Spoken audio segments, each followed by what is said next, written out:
embalsamamiento, líquido para embalsamar, cuidado, al río Han. Y bueno, cuando esto se enteró el pueblo, pues que está ya muy molesto con la presencia norteamericana después de tantos años ahí, pues digamos que fue un clamor popular, ¿no? Bueno, pues ese acontecimiento, ese incidente McFarland del año 2000, le sirve a John Bung-ho para meter el comienzo de la película, el origen del monstruo, ¿no?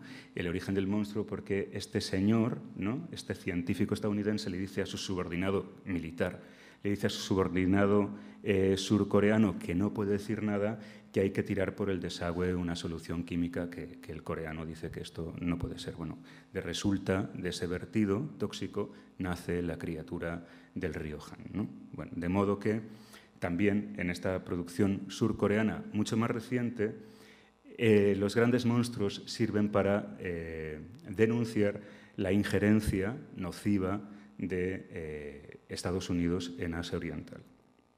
Bueno, como les decía, si Godzilla o Gojira tiene ya muchísimos años, porque fue una criatura que nació en el 54 y tiene ya casi 50 frutos destilados de esa idea, su apropiación para el mundo del anime ha sido muy reciente. En una trilogía que es realmente, para quien les habla en este momento, uno de los hitos del anime reciente.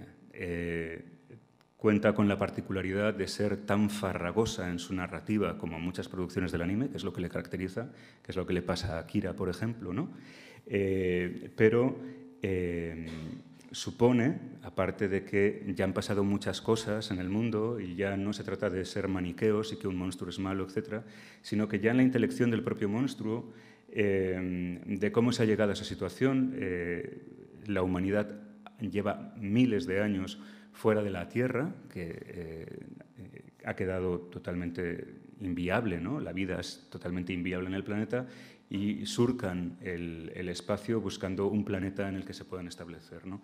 Bueno, en esta trilogía existen referencias muy interesantes a lo que está pasando, muy laterales, pero muy interesantes de lo que está pasando, y fundamentalmente hay un crescendo narrativo y un crescendo en la complejidad también de la propia animación que hacen para mí que esta trilogía de Gojira en animación sea uno de los hitos de la animación reciente, ¿no?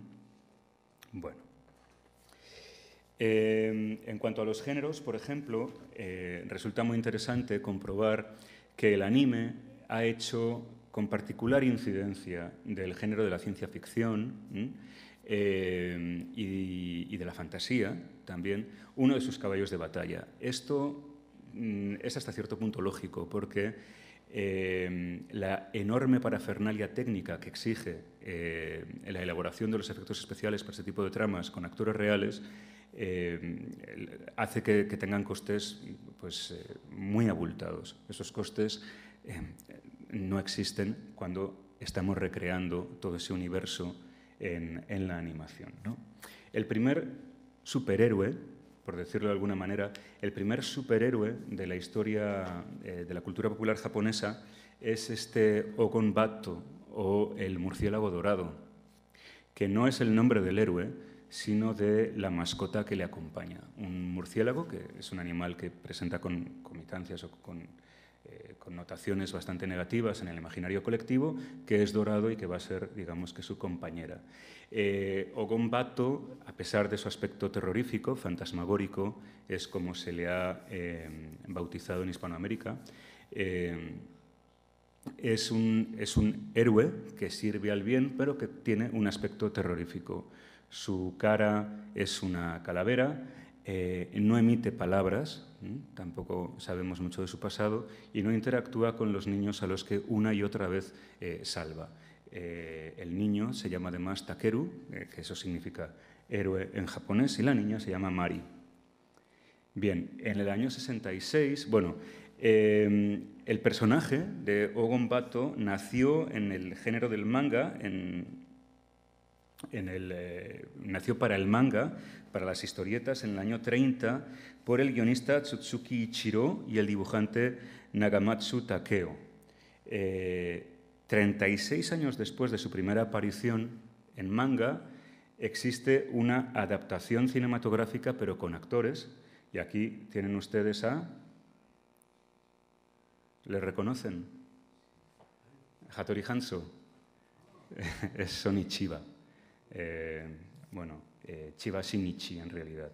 Bien, en el año 66 se hace esta producción, esta adaptación, que goza de tanto éxito que solamente un año más tarde se decide hacer una adaptación en anime. En el año 67, integrada por un total de 52 episodios. Bien. El anime, como les decía, ha hecho de la ciencia ficción, tal vez por ese motivo, en primer lugar, porque con la animación uno se evita los enormes costes que supone recrear en imagen real, con maquetas o incluso con otros elementos mucho más complejos, esos escenarios utópicos o distópicos, ¿no?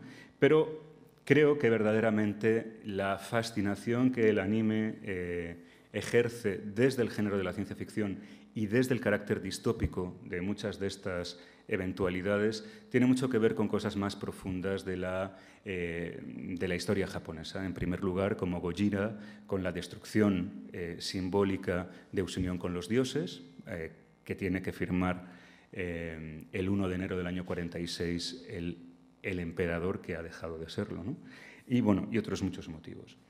En el año 88 tiene lugar el estreno de esta película, que ¿quién no ha visto? Bueno, corre.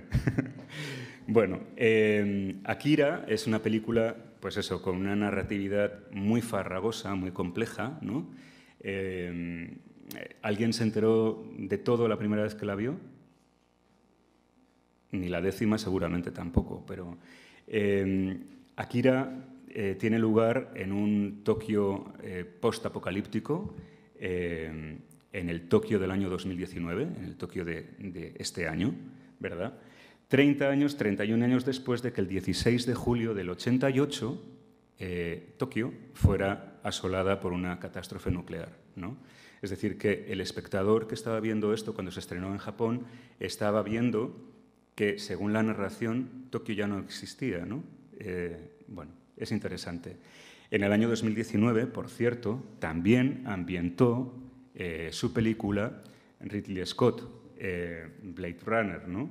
Esta producción del año 84, es decir, tan solo 4 años antes de la producción japonesa animada, ¿no? En un Los Ángeles también inventado, pero fuertemente japonizado. Ven aquí este anuncio de la pastillita, ¿no? Las pastillitas también tienen mucho que ver con Akira, por cierto. Hay un mercadeo de pastillitas por allí también al comienzo de la trama, ¿no? En ambos casos, estas dos producciones se ambientan en un 2019 post-apocalíptico y muy japonizado, ¿no? Aquí, evidentemente, japonizado porque se trata de Los Ángeles, Neo Tokio, pues porque se levanta sobre ese Tokio que había sido devastado. Otomo lo hace porque quiere hacerlo, ambientarlo en el año 2019. Ridley Scott, que tiene que lidiar con un texto que es mucho mejor que la película, desde luego, desde mi punto de vista, lidia con un texto que no sitúa esta acción en el año 2019 como él hacía, sino en el año 92, ¿verdad? Llegados a este punto, resulta preciso abordar el origen de la anime manía en España, el verdadero hito de la anime manía en España, que fue Mazinger Z. Como les decía anteriormente, fue publicado o comenzó a publicarse en el año 72 y entre el año 72, que empieza a publicarse el primero de los mangas de una enorme serie, hasta el año 74 ya se emiten en Japón un total de 92 entregas, a la que seguirán diferentes secuelas. Mazinger Z tiene dos archivillanos, ¿no? El Doctor Infierno y el el barón Ashler o Asura Dansaku, que es un personaje andrógino. Bueno, más que andrógino, vamos a decir hermafrodita, porque en realidad los dos géneros forman parte de su ser, ¿no?